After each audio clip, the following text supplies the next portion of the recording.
It was a scorching summer afternoon when she appeared, frail, disoriented, and walking barefoot in the middle of a bustling city sidewalk.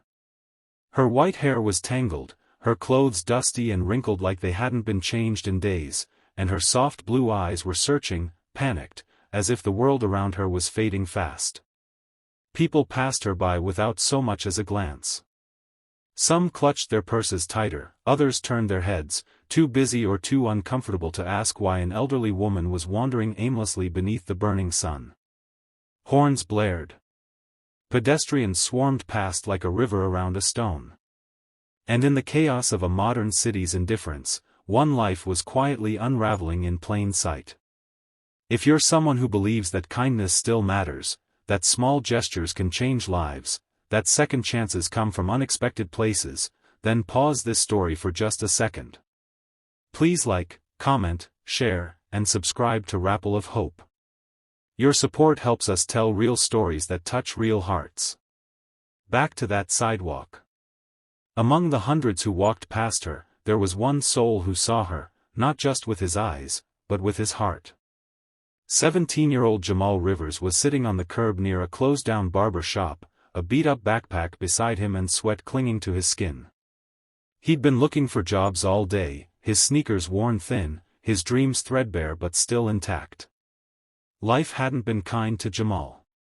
He lived in the rougher part of town, raised by his grandmother after his mom passed and his father disappeared. Most days he skipped meals to make sure his little sister ate. But still, he carried hope like it was stitched into his very bones. He noticed the woman right away. Not because she looked strange, but because she looked scared. Lost. Forgotten. He watched her for a moment as people brushed past her like she didn't exist. And then he stood up. Slowly. Respectfully. He approached her with the kind of care people usually reserve for something fragile.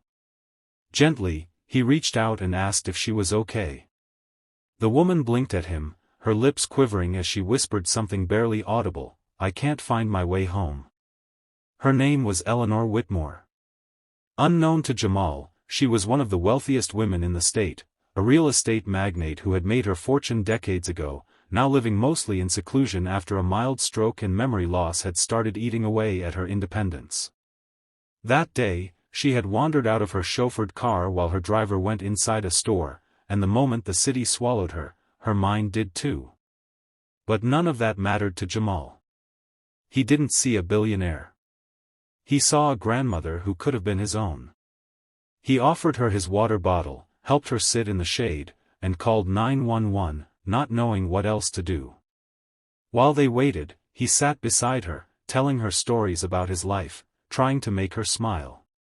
When the EMTs arrived, Eleanor clung to his hand and said, "Please don't leave me."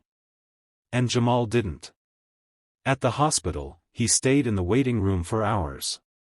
No one knew who she was yet. She didn't have ID on her.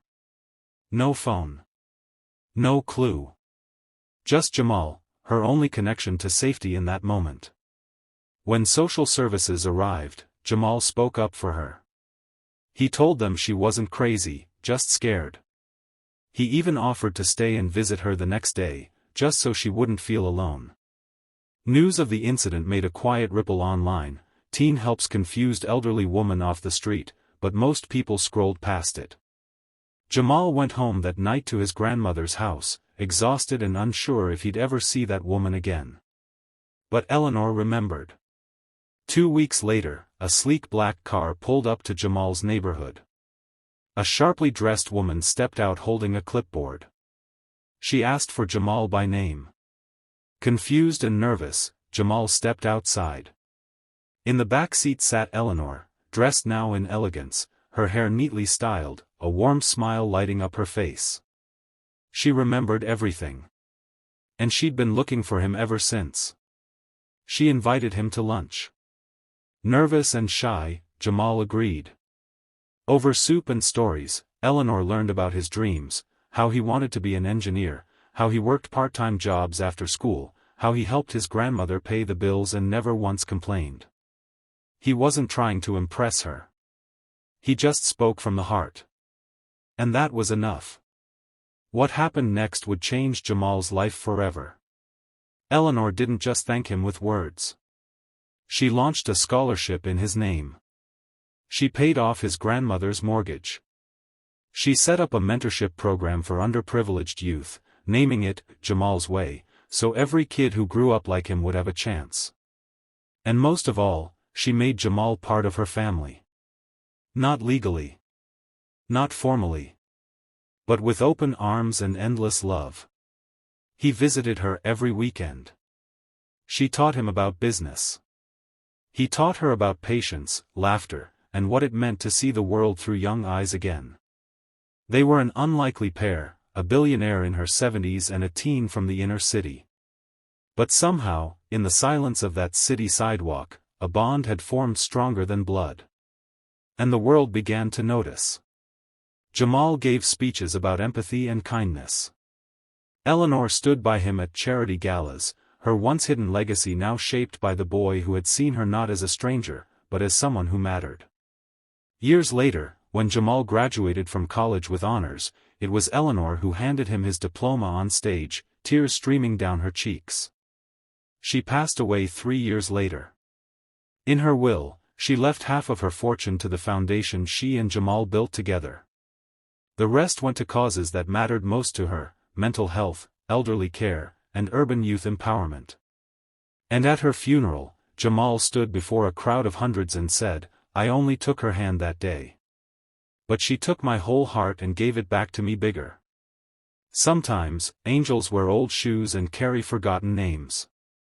And sometimes, it takes a boy with nothing to show the world what real riches look like. If this story touched your heart even a little, if it reminded you that no act of kindness is ever wasted, please like, comment, share, and subscribe to Rapple of Hope. Your support helps us continue sharing these stories with the world. Comment below, would you have stopped for the old woman? What would you have done if you saw her alone in the street? We'd love to hear from you.